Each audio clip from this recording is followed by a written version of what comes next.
Hi, I'm Jane M. Mason from Watching Paint Dry LLC, and we are with Ray Scholin, and we're going to start first talking about the braided rugs. Ray, it's nice to have you with us this afternoon. So let's talk a little bit about the braided rugs, and tell us what materials you use and how you would start a braided rug. I started because I had an aunt that was an antique dealer up in the East, and she had braided rugs in her living room, and I said, that's kind of neat. And Jenny wanted an Oriental, my wife wanted an Oriental rug, so I went out to Clayton to buy an Oriental rug, and I had to sign my name and lock the door after me, and I thought, boy, I'm in the wrong spot here. And they wanted the rug I looked at. I looked at the tag, and I said, oh, $4,000, that's a little more than I wanted to spend. He says, put your glasses on. It was $40,000, and I came home, and I told Jenny, we're not going to have any Oriental rugs. I said, but I think I'll make some. So I just went and got a book and started learning. I use primarily coat weight wool. Wool blankets that are well worn are wonderful because then I can just rip them right on down. I cut strips about 1.5 inches and I can rip them down. Let's talk first about the wool. Why is wool such a good material for these rugs? Because it lasts forever. It'll wear well. And it's two-sided. I mean, the rugs are two-sided. I made a large one for the dining room here in the house. That's about 12 by 15. It was a really big rug. Took me 2 years to make. I'd sit on the floor and do it on the weekends before I retired. I know we have a smaller one here. Yeah. I'm going to pull this little one out so we can show when one is finished. And this is maybe a chair pad or it's just a chair trivet pad. or something, and you start in the beginning, in the center, I should say. And then the length of the center strip, you sew you make a long pigtail, and then when you get down as far as you want it, well, then you bend it over here, and sew it together, and then you just continue to go on around. And the length of this first seam in there is going to determine the size of the rug. This is always going to be the same size, like a 3 by 5, you'd have a 3-foot center, and it would be 3 by 5 forever, or 6 by 10, whatever. As I said, I cut the strips about 1 inch, about the size of 1.5 inches or 2 inches, and then these gizmos here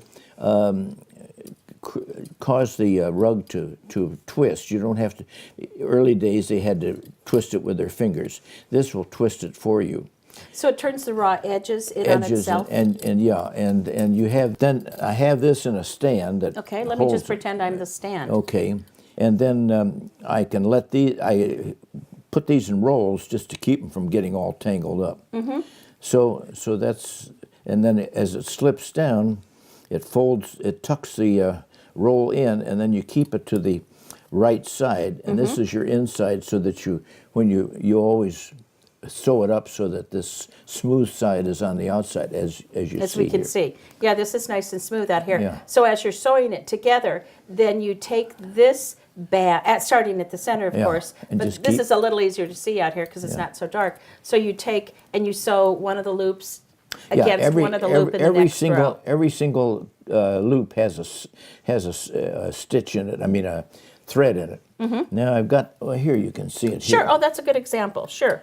I think if we just loosen it up a little bit, people can see. So when you're done and you want to start putting the rug together, you start. I tie another piece on there and tie a square knot on there, and then cut it down, and then just. And use a needle with I have a large eye. I have a needle that the thread will go into, and then it's got a round snub nose on it so that you can get in here without sticking anything. What about the braided rugs do you enjoy? What about the process is entertaining to you? Well, it's just comforting to see it grow, and you can start it with any color anywhere. Now I put pins in here so I know that I have to pick up a double loop as I go around the outside edge, because the outside edge takes more room. The inside edge is shorter. So to make up for that, you have to take 2 of these periodically.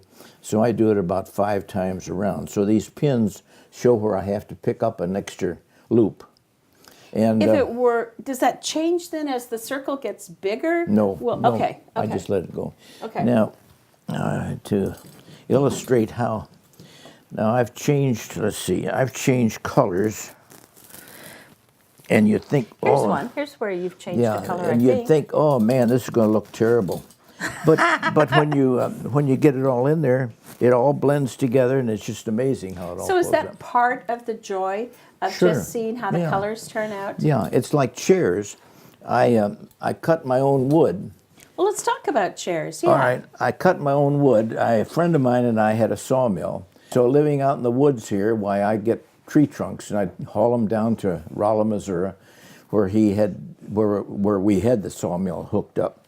And so we cut all the wood down there in Rolla. I'm going out to of move tree the rug so people can see how beautiful this And wood what, is. The wonderful thing I like about messing with the wood and cutting a tree is when I take a slab out of there and brush the sawdust off, I'm the first person that's ever seen what that grain is going to look like. And it's really interesting to see how the nature has made the grain so different. Absolutely. And it's fascinating. So that must be the fun, a part of the initial fun. I never got tired of looking at the sawn wood and having that trunk, the whole tree laying there, and it was a bandsaw, and we'd slide it down and then look at the grain. I said, "Wow, look at that, John!" So that's part of the fun. Could you tell immediately when you looked at the grain, you could think, "Oh, that'll be perfect for turning legs," or "Oh, that'll be perfect for a seat"? No. What? Well, all these I split out. I don't turn these. Those are Okay. just split. Okay. And Tell us what that means when well, you say you I split take it up. I have the tools around here somewhere. That's where okay. I rive them out and take a square log. I'll take a log about 3 feet long, longer than the legs, and split them out. I split the wood. Okay. And I want straight grain wood because I can tell whether it's going to be straight grain by looking at the tree. You see that if you look at a tree and the bark goes straight down, you know it's got straight grain in there. So when you cut that tree down and I would get wedges and I split it open. Then I split it down to pieces that are about maybe 2 inches thick. So it's 2 inches by 2 inches. Yeah. So it's a square chunk. It's just a chunk that Okay. I probably have some over there somewhere. But anyway, and then I get just hand tools and shape these up. So this would be. None of this has been turned on a lathe. Okay. It's just done by the shaving horse. Okay. And a schnitzelbank.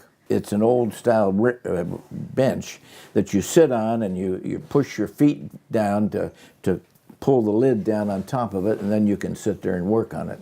And that's kind of fun. That would be fun. Yeah. I have one of those around here somewhere. Okay. Now this is a seat blank for the type of chair you're sitting in. And this is for a Windsor chair.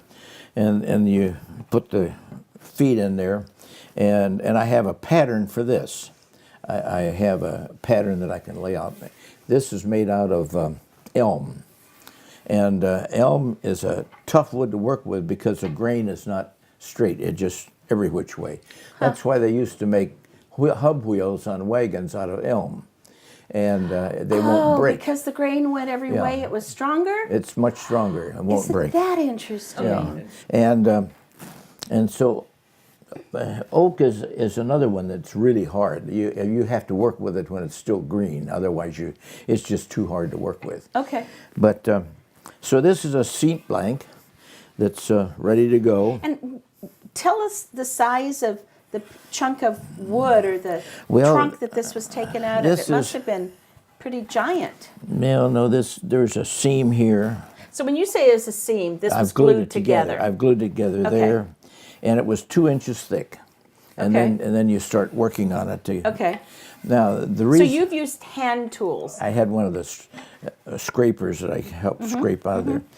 So so then I just cut this in there to give it a little design, and you have to put the holes down in here. These holes that would be at the back here. Okay. And these holes have to go through. Sure. And you have to... So I get those made, and and I do.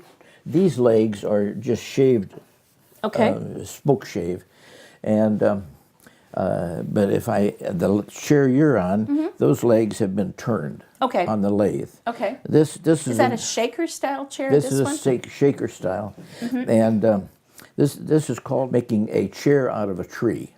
There's a man up east that decided he'd learn how to do this, and that he wrote a book on how to make a chair out of a tree. So that started me. This is the first chair I ever made. Oh, really? Okay. And so... was there someone who taught you how to make these Windsor chairs? Yes, the man from Wales.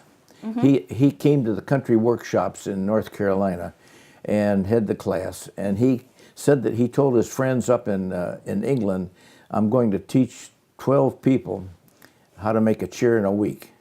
And they says, you're crazy, you can't do it. Well, I got near the end of the first chair. This is not the first one I made, but I got near the end and I was having trouble with it. And he said, here, let me help you. He says, everybody's gonna have a complete chair by the week. So, and I have one of his chairs. John Brown was his name, and he has since passed away. But John Brown thought the worst tool made for woodworking was a router. He said they're just terrible machines. They just make a lot of racket, and they'll hurt you if you get near them. And so he does everything with hand tools. So just so people understand what a router is, could have used a router here, or if they wanted a special edge, they might have used a router. No, this printer has, and this printer has to be done by hand. And what you do is shave it in so that when you see it sitting, you don't see it.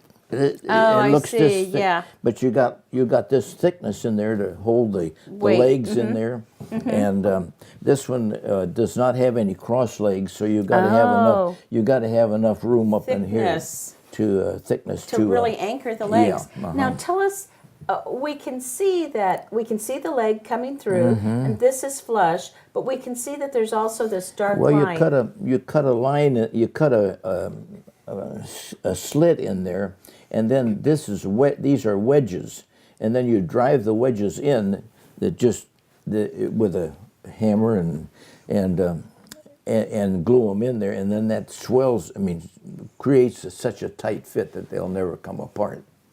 Now, I have one down in Arizona where we have a winter place, and the dry wood down there is shrunk, and so I have some of these legs that are starting to come through. So what I'll have to do is try to get the wedge out of there and hammer a new wedge. Re-wedge it? Okay, okay. And when you wedge it, you have to wedge, it doesn't seem like it would do that, but you have to wedge against the grain. Otherwise, if this thing was going this way, this wedge was going this way, and I hammered it down, it'd split the wood. That's so interesting. And so you see the grain is going this way, so the wedges are perpendicular to the grain. Yeah. There's a lot to think about. So then, is this stained? Is that a stain finish that you put on there? No, this is just a natural finish. There's wedges in the little. I can see. Yeah. And so... so when you say natural finish, is that an oil, or what do you mean by natural finish? Shoot, I don't know. I just buy it at the store. Okay, and it says natural finish. It's good. It's polyurethane. Okay, good. You have a lot of different styles of chairs, like the shake chair. This is a traditional Windsor. I think this is a Windsor. That's a Windsor. Do you specialize? Is that something you just enjoy, the Windsor? No. Or do you like making a different one each time? I like to make different ones. And the one you're sitting in is the common Windsor, and this is called a birdcage Windsor. That's a beautiful chair. Yeah, so that worked out pretty good. Yeah. And do you think about it and think, oh, the next thing I'm going to do is a Aeroback Windsor or this or that, or you just let the spirit move you? Whatever I think I want to try. Oh, good. Okay. And that's why I have a seat here that I don't know what to do with. I don't know what I want to do with it. Well, obviously enjoy it, and obviously it's a great legacy to leave to your kids and to good friends. And That's a wonderful gift to be able to share your interest, your hobby, and share it with your friends and your family. And these are beautiful chairs. Well, thank you. Okay, So it's been wonderful talking to you. Thank you. Your chairs are beautiful, and Thank it was you. nice seeing your braided rugs too. And maybe it'll stimulate some people to think about, well, I could do that. I could braid. I don't know if many people could do the woodworking, but I think some Anybody people could do the rugs. Anybody could do the rugs. Anybody. Yeah, anybody could do the rugs. Thank you so much. You're This entirely has welcome. been Jane Ann Mason with Watching Paint Dry, and I've been speaking to Ray Scholin, and we've been talking about his fantastic traditional American hobbies. Thank you for joining us.